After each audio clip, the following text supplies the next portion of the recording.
Estimados alumnos, vamos a ver una sesión de cómo se cita según la norma APA, en la cual empezaremos viendo la importancia de la cita, la importancia ética de la cita, los diferentes estilos según las áreas temáticas, el uso del pie de página, porque en algunos estilos el pie de página se utiliza también, se incluye la cita. Y finalmente hablaremos de una norma de citación concreta que es la APA, ¿no? Que es una norma de citación que se utiliza en psicología, en educación, en sociología, en comunicación, en documentación, en fin, en muchas áreas de ciencias sociales. Veremos que la norma APA no solamente sirve para citar, sino también nos configura aspectos formales como pueden ser las tablas y las figuras, cuáles son las diferentes citas dentro o cómo citar información externa dentro de un trabajo según la norma APA, diferentes estilos. Veremos la diferencia entre la cita y la referencia y finalmente veremos pues, las dos principales tipologías referenciales de APA, que serían las dos tipologías documentales más habituales para citar, serían los artículos y los libros, ¿de acuerdo? Bien. ¿Qué son las citas? Bueno, pues cuando uno hace un trabajo académico, cuando uno hace un trabajo de investigación, normalmente se apoya en textos o en información externa, en información que han creado otros, ¿no? Hay un dicho muy famoso, que lo han dicho diferentes, muy repetido a lo largo de la historia de la investigación, de la ciencia, que somos enanos a hombros de gigante. De hecho, el lema de Google Scholar es a hombros de gigante, en relación a esta frase. ¿A qué se refiere esto? Bueno, pues se refiere a que realmente no estamos solos en el conocimiento y no empezamos de cero, sino que empezamos gracias a la gran cantidad de conocimiento acumulado que nos transmiten en nuestras universidades, bueno, que nos han transmitido a través de libros, a través de investigaciones. O dicho de otra forma, cuando nosotros empezamos a investigar o a escribir, empezamos desde un punto elevado, y ese punto elevado está sobre una gran cantidad de sustratos de investigaciones. Si yo, por ejemplo, hoy empezase a estudiar física, pues gracias a que estamos en el siglo XXI, pues toda la física anterior a este momento pues ya está registrada en los libros de texto, ¿no? Es decir, que no parto desde cero, sino que parto desde un punto elevado. Somos enanos a hombros de gigante. Y cuando nosotros hacemos un trabajo académico, independientemente si es docente, es investigador, tal, pues tenemos que tener en cuenta siempre lo que se ha hecho concretamente en un aula, en un tema. Y además, pues tenemos que citarlo correctamente. La cita es una cuestión de intertextualidad. La intertextualidad significa que algo, una información o un conjunto de frases de un texto previo, puede ser un texto, puede ser otra, está en mi documento. La intertextualidad existe normalmente en los textos, pero también existen otro tipo de tipologías documentales, como por ejemplo el cine, o Los Simpsons, por ejemplo, son una serie que hace mucha intertextualidad con otras películas, ¿no? Imitando información de otras películas, escenas, paisajes y tal, es decir, que generan como un hiperenlace con documentos previos. La intertextualidad es algo muy común en la ciencia, y es algo muy común en la ciencia, incluso esto que estáis viendo es la Biblia. En la Biblia hay mucha intertextualidad entre el Antiguo Testamento y el Nuevo Testamento, ¿no? Si vemos en el Nuevo Testamento hay muchas referencias a lo que decían los profetas del Antiguo Testamento que se supone que se cumplen los Evangelios, ¿no? Es decir, es ese enlace, y a veces ese enlace está implícito y a veces no, ¿no? En la academia siempre tenemos que, en la medida de lo posible, hacer implícita esa intertextualidad. Bueno, unas definiciones breves de intertextualidad sería la de Genet, que dice que es la relación o la presencia entre dos o más textos, es decir, la relación de un texto en otro, o de más de un texto en otro. Hay quien dice que, bueno, pues que no hay nada nuevo, no hay nada escrito, sino que todo está escrito bajo el cielo y lo que hacemos es repetir textos, repetir información y tal, ¿no? Es decir, que todo texto es absorción o transformación de textos anteriores, ¿no? Es decir, que no partimos de cero, ¿no? Existe en todo texto una influencia previa, y esta influencia es bueno identificarla, y además en la academia nos da una gran transparencia. Incluso existen trabajos académicos, como este que están ustedes viendo, en el que, por ejemplo, si fijándose en la figura del teórico de la comunicación Marshall McLuhan, se ve la influencia de Marshall McLuhan, es decir, aquellas personas o aquellos textos, aquellos autores que Marshall McLuhan citaba en sus obras, y cómo, hacia arriba, cómo otras obras posteriores a Marshall McLuhan han citado la obra de Marshall McLuhan. Es decir, hay una construcción del conocimiento. Somos enanos a hombros de gigantes.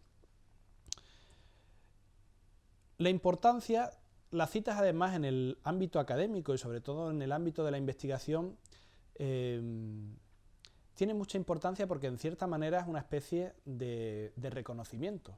Es decir, si yo estoy haciendo un trabajo y utilizo el trabajo de otra persona, o la idea de otra persona, o los datos de otra persona para construir mi nuevo trabajo, significa, le estoy haciendo una especie de aprecio, porque significa que ese trabajo lo uso como cimiento para mi nuevo trabajo. Y esto en la academia tiene tanta importancia que a los académicos y a la propia universidad se le evalúa en cierta medida por las citas. Es decir, los artículos científicos se evalúan por las citas. Cuantas más citas tiene un artículo, se le presupone que mejor es. A las revistas científicas se les evalúa por el promedio de citas que reciben sus artículos. De hecho, hay ranking de revistas en el mundo que se basan en el promedio de citas. No sé si os sonará, pero están los Journal Citation Report de Web of Science o el ranking Decimago de Scopus y demás, ¿no? A los profesores, a los investigadores se nos evalúa por las citas. Es decir, pues no es lo mismo un profesor que a lo largo de su carrera acumule 80 citas, que acumule 400 o que acumule 10.000, ¿no? Incluso hay indicadores como el índice H que te mide la producción y te dice, pues mira, tal persona tiene un índice H de 10, de 11, de 12, y es una forma externa de evaluar la repercusión de su producción científica basada simplemente en las citas. Y por supuesto a las universidades. La presencia de los rankings de las universidades en los rankings de Shanghai en cierta medida tiene que ver con las citas, las revistas donde publican sus investigadores, sus profesores y demás. No sé si saben que incluso antes de que salgan los premios Nobel, se hacen apuestas y se hacen predicciones sobre quién va a ser el próximo premio Nobel de Medicina y de Química, y se tiene en cuenta principalmente la carrera académica de las personas y las citas que han acumulado estas personas en su producción científica. Es decir, que los principales indicadores para medir la calidad de la investigación se basan en citas. Fíjense si es importante. ¿Conocéis Google Scholar o en España se le llama Google Académico? Es un buscador de literatura científica y cuando nosotros buscamos un documento, ¿saben cuál es el factor de ordenación? Las citas. Fíjense que aquí el primer documento tiene 20.000 citas, el siguiente 3.800, el siguiente 3.900 y el siguiente 3.610. Podrán decir que no hay un orden. Es que claro, no es lo mismo haber publicado hace 40 años que hace 10 años. Si hace 40 años publicaste un artículo que tiene 5.000 citas y el año pasado publicaste un artículo que tiene 2.000, pues relativiza según la edad del documento y el de 2.000 se pone por encima del de 5.000 porque hace menos tiempo, ¿no? Es decir, que en promedio... En fin, las citas son un elemento fundamental. Las citas, como decíamos al principio, es introducir información de otra fuente externa a ti, es decir, a otro documento o a un trabajo, incluso puede ser un trabajo que tú hiciste previamente, en un documento nuevo. Es decir, introducir información que no es original, que no es novedosa, sino que ya está escrita en la literatura, en un documento nuevo. Y esto enriquece el documento. Pero claro, yo siempre digo que cuando nosotros utilizamos y metemos información de artículos y de libros que leemos en nuestros trabajos, nos complicamos la vida, porque claro, no es lo mismo hacer un documento sin citas que hacer un documento con una cita, con 20 citas o con 40 citas, porque esas 40 referencias externas que se incorporan al documento hay que armonizarlas. Pues esto es como una trama, como un tejido. No es lo mismo hacer un tejido, no es lo mismo un jersey que solo tiene un color, que la trama solo tiene un color, o dos colores o tres colores, que un tejido donde la trama tiene 40 o 50 o 60 referencias bibliográficas, 40 o 60 hilos diferentes.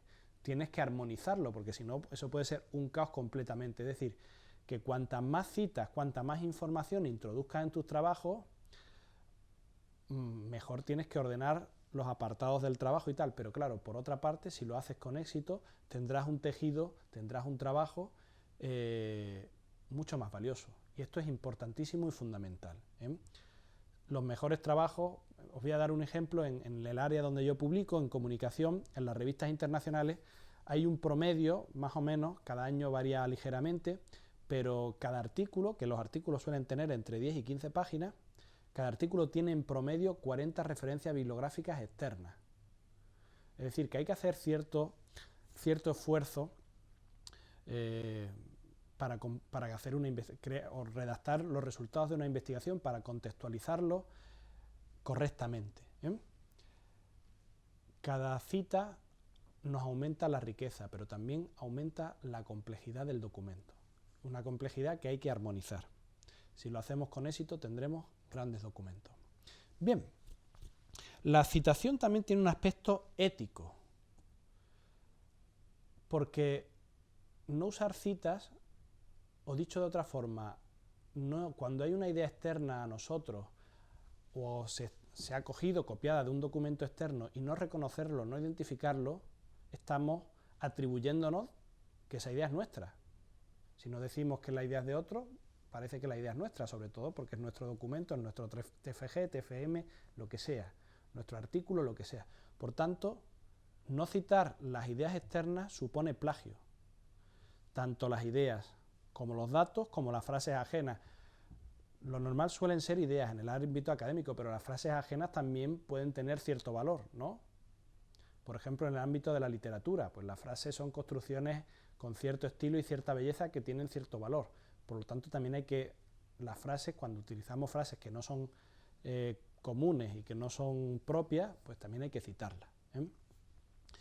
Hay que indicar cuál es el origen, porque si no lo hacemos, nos lo estaremos atribuyendo a nosotros, y por tanto, eso será plagio. O dicho de otra forma, en lugar de atribuirnos una información que no es nuestra, lo que debemos hacer en nuestro trabajo académico es atribuirnos el esfuerzo de buscar información externa y de utilizarla en nuestro trabajo. Es decir, que citando un trabajo externo, citando toda la información que utilizamos en nuestro documento para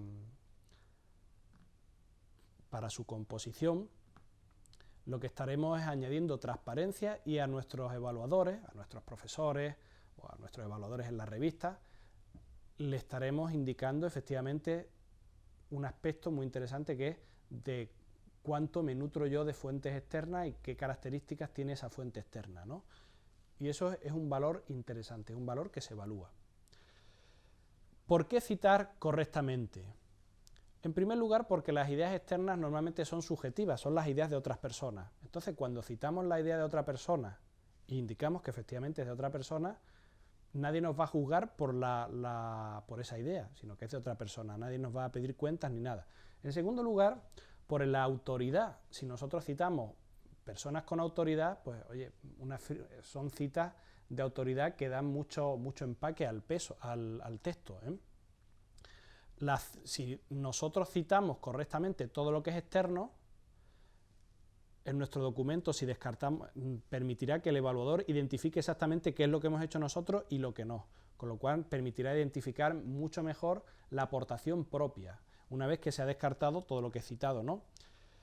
Otro aspecto interesantísimo, muchas veces citamos un elemento concreto y a lo mejor a alguien que está leyendo el texto le interesa esa información. Bueno, pues la cita sirve como hiperenlace, es decir, que yo cito una frase interesante y si alguien tiene más interés en tirar del hilo, pues lo que tiene que hacer es ir a la referencia bibliográfica, ver exactamente qué libro, y le permite seguir leyendo, de tal manera que si un libro o un artículo tiene 20 referencias bibliográficas, pues sería como 20 enlaces, 20 recomendaciones de lectura para el autor. Es decir, que poco a poco, tirando de las citas, podemos hacernos unos expertos en los temas que leemos, ¿no? Aparte, las propias citas, que se citan al autor, se cita al año, permite situar muy bien y concretamente a nosotros mismos. Es decir, oye, pues si yo hago una investigación y me dedico a citar, por ejemplo, a la Escuela de Chicago, pues ya saben que efectivamente mis referentes teóricos son la Escuela de Chicago, y ya saben el referente o el mundo teórico en el que me muevo, ¿no? Es decir, también permite situar a los autores de los documentos en su contexto, ¿no? Incluso citar tiene ventajas tan tontas, pero también tan interesantes, como que las citas están, a través de Google Scholar, están registradas en Internet y se registran automáticamente. De tal manera que cuando a un autor, un documento que se publica en Internet y ese documento tiene citas, a los autores, si tienen perfiles, les llega una alerta. A mí, por ejemplo, me ha llegado una alerta de que se ha publicado un artículo en la revista Scientometrics que me cita. Bueno, pues es una forma también de conectar con el autor, ¿no? Yo tengo identificado una serie de personas que me citan y no conozco. Pues el día que las conozca, pues estoy seguro que será para mí una alegría, ¿no? Es decir, es una forma también interesante de relacionarte en el mundo de la investigación. Ahora, también hay que tener hay un límite. Nuestro trabajo, por supuesto, tiene que utilizar información externa, pero nuestro trabajo tiene que ser original. Es decir, que el 90% de nuestro trabajo no puede ser información externa, aunque esté correctamente citado, pero ni el 90, ni el 80, ni el 40. Es decir, lo normal la aportación normal que tiene un trabajo los documentos externos a un trabajo académico no suele rebasar el 20% o el 30%. No suele rebasar, ¿eh? De hecho, no suele ni llegar. Por tanto, citar es correcto, utilizar información externa es correcta, pero claro, lo que no puede ser es que en un trabajo científico de 90 páginas, 80 sean de textos que se han copiado. No, lo normal sería, en todo caso, de 90 páginas, 80 páginas propias y 10 páginas diluidas en las otras 80 con citas en cada párrafo o en cada apartado, ¿de acuerdo? Bien, ahora bien, las citas tienen un problema. En cada área se cita de una forma diferente, en cada área temática. No se cita igual en Derecho, que en Ciencias Sociales, que en Ingeniería, que en Biomedicina. Cada área tiene una forma de citación diferente. Se han adaptado de manera diferente, por varias cuestiones. Nosotros vamos a profundizar en la APA, que es una norma que se utiliza en ciencias sociales, especialmente en psicología, educación y tal. Pero existen diferentes estilos y es bueno que lo comprendan. ¿Por qué? Pues porque ustedes como autores leerán libros de derecho, leerán libros de historia y se encontrarán diferentes formas de citación y quién sabe si en algún momento pues tendrán que hacer algún trabajo para otra área. ¿Por qué existen normas de estilo? Bueno, pues para normalizar, homogeneizar las prácticas de escritura científica. Por ejemplo, en Estados Unidos, una de las universidades que empezó con mayor vigor el tema de la edición científica, la Universidad de Chicago, en el año 1904 creó el manual de citación, bueno, manual de normas de Chicago, de la Chicago University Press. Indicó cómo se debía de citar, ¿no? Normalmente las normas de estilo suelen o provenir de las universidades o de las asociaciones científicas, de las grandes asociaciones científicas, como es el caso de la APA o el caso de la ASA, que es la Asociación de Sociólogos Americanos. Curioso porque en sociología muchas revistas utilizan la norma APA. Incluso hay revistas científicas que también tienen sus propias normas que son únicas, ¿no? Pero lo normal es que los investigadores utilicen una norma de amplio espectro para un área científica. En psicología, la APA. Y en educación, en comunicación y tal, lo normal es que también se use la APA, alguna revista de comunicación que publique, que tenga cierto trasfondo histórico, pues utiliza la MLA, bueno. Pero lo habitual, ya os digo, en una revista es que se utilicen las normas de amplio espectro del área, y lo indiquen. Lo normal es que cuando vamos a publicar en una revista, pues te indiquen exactamente las normas y te pongan ejemplos de ellos. Lo normal es que en vuestro TFM os digan qué normas se tienen que usar y poner algún ejemplo. A veces sucede que se usa una norma concreta, pero con ciertas variantes, ¿no? Lo normal, ¿y por qué exactamente existen diferencias? ¿Por qué existen diferencias entre las normas de arte, humanidades, de las de ciencias? Pues por una cuestión práctica. La realidad es que en un trabajo científico de ciencias se cita mucho, se citan muchas obras, y en cambio en un trabajo de humanidades se citan pocas, a lo mejor 10, 15 referencias bibliográficas, mientras que en un trabajo de biología hay 60, 80. ¿eh? Y este tamaño influye muchísimo, o cada área lo ha adaptado su norma a este tamaño. Lo vais a ver ahora. Es decir, que las normas son diferentes porque cada área es diferente y la norma trata de adaptarse a las características del área, a las características de citación. Por ejemplo, este artículo que veis es un artículo de historia. En historia, lo normal es que se cite poco, o sea, que al final del documento haya poca bibliografía. Entonces, como hay poca bibliografía, ¿qué utilizan? Utilizan el pie de página. En medio del texto hacen una llamada, un número en superlativo, y abajo en el pie de página esos números superlativos en el pie de nota se expanden y explican pues si es una nota a pie de página, si es una nota de aclaración o si es una referencia bibliográfica. Es decir, que en historia se suele unir la cita con la nota a pie de página. La cita y la referencia concretamente está incrustada en el pie de página. Fíjense como el título tiene una nota al final del título, incluso el autor tiene una nota, un número en superlativo al final. Y si vamos aquí a pie de página, pues nos dicen las características del título, que se recibió en 2014, que se revisó en tal fecha y que se aprobó el 5 del 5 del 2014 y que se publicó el 22 de mayo del 2014. Después, sobre en la nota del autor, nos dice que el autor es de tal universidad. Y si ven aquí la cita, pues la cita nos dice que, la cita 4, pues ya que sería esta, nos va diciendo la referencia bibliográfica concreta. En cambio, concretamente un libro de Cambridge University Press, ¿lo ven? Y después otro libro y tal. Bien, utilizar el pie de nota es magnífico, es una idea muy buena. ¿Por qué? Pues porque sin salir de la página, en el mismo libro lo tienes todo. Tienes la cita y bajas la vista y tienes la referencia. Entonces, sin salir de... Pero claro, eso lo puedes hacer cuando hay pocas citas. Porque si hubiese muchas citas, ¿qué pasa? Pues que el pie de página se come la página. Con lo cual, este uso de la norma a pie de página se usa en derecho, se usa en humanidades, es decir, se usa en áreas donde hay pocas citas. ¿Eh? Si hubiese muchas citas, pues el pie de página se come y al final no sería legible. En ciencias sociales sucede algo híbrido entre humanidades y ciencias, que es que en el texto lo que nos encontramos, en lugar de poner un número en superlativo, nos encontramos los apellidos del autor y un año. Oye, pues ya es una información, porque por lo menos nos dicen, justo después de la cita, justo después del texto externo o de la idea de lo que sea, nos encontramos este dato. Bueno, por lo menos al lector le sirve para situarse quién dijo esto y cuándo lo dijo. ¿Lo ven? Aquí tenemos una cita, aquí tenemos 1, 2, 3, 4, 5, 6, 7, 8 citas seguidas. Esto es porque se ha citado una serie han hecho una cita, por ejemplo, cuáles son los trabajos que se han publicado sobre este área concreta. Han hecho 8 citas seguidas. Aquí otra, aquí otra, aquí otra.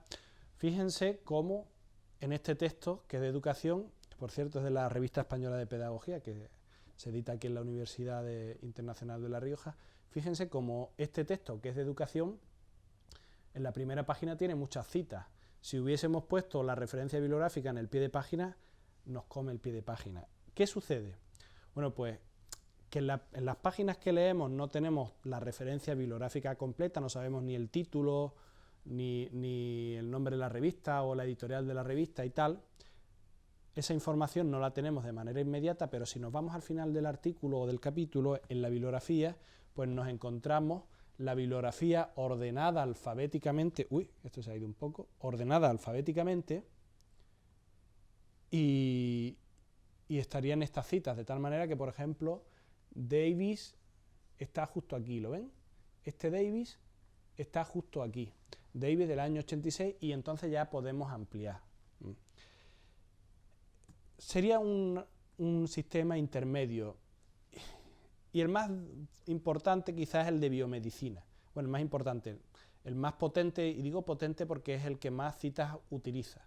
Es decir, en biomedicina, en ciencias aplicadas, se cita muchísimo. Fíjense que en la primera página hay 20 citas.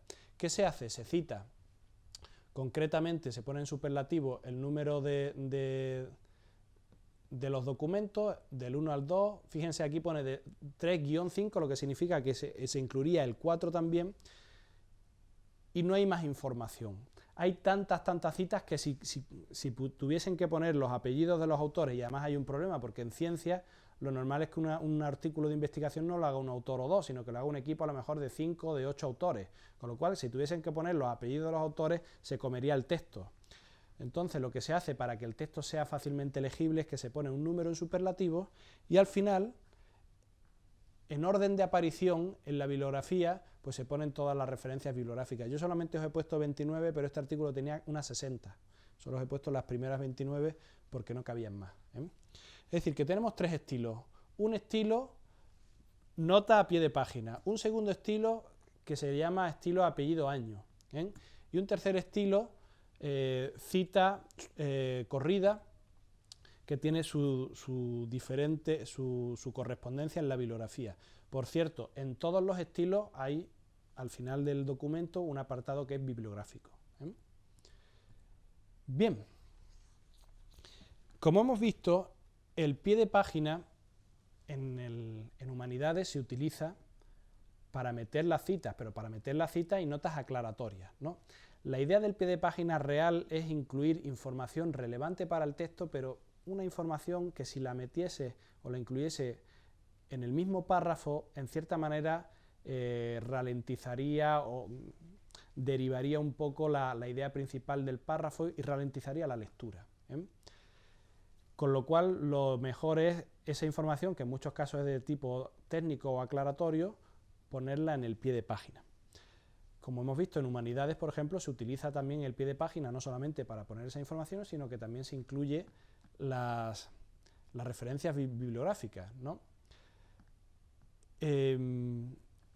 Las referencias bibliográficas, las notas a pie de página, en muchos casos van, o casi siempre van al final de la página, pero cuando estamos tratando de obras con una encuadernación especial más pequeña de lo habitual, se pueden poner al final del capítulo o incluso al final del libro. Son textos aclaratorios. El caso más famoso quizás sea el pie de página de la Biblia, ¿no? Muchas veces nos encontramos en una Biblia, pues el texto, en este caso sería el texto de Isaías, en el pie de página, ¿qué es lo que hay? Pues un texto aclaratorio que sitúa al lector sobre el texto. En este caso de Luis Alonso Seckel, que es un teólogo gaditano, o era un teólogo gaditano, pues te explica el significado real o el significado teológico en este caso del capítulo 6 de Isaías, ¿no? Es decir, que normalmente el pie de página se utiliza para hacer aclaraciones. Esto lo veréis la importancia que tiene el pie de página muchas veces en versiones críticas, ¿eh? Versiones antiguas.